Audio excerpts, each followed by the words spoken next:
sur un Vendée Globe. Et bah écoute, merveilleux, mais tu sais, c'est un sport mixte et il n'y a pas de classement féminin. Sur une course, tu te dis parfois plus jamais ça. Là, c'est vrai que je me suis un petit peu dit ça parfois, mais assez rarement quand même. Donc j'étais plutôt agréablement surprise de ce point de vue-là. Enfin voilà, j'ai pas été dégoûtée du Vendée Globe, j'ai quand même passé un super moment et j'ai appris des tonnes de trucs.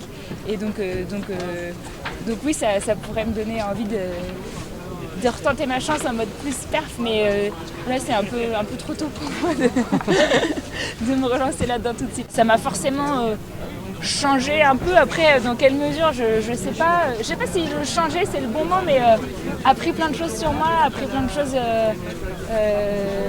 sur ma façon de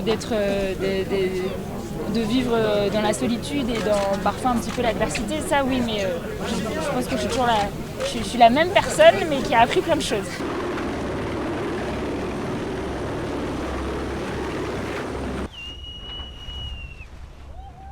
Je suis fière d'avoir réussi à mener mon bateau du début à la fin de la course. C'est vrai que je me rends compte maintenant avec le bagage là, de ces 3 mois que quand je suis partie sur l'eau, je ne savais pas tout faire à bord, même si j'avais été dans de très bonnes mains pour apprendre jusque-là.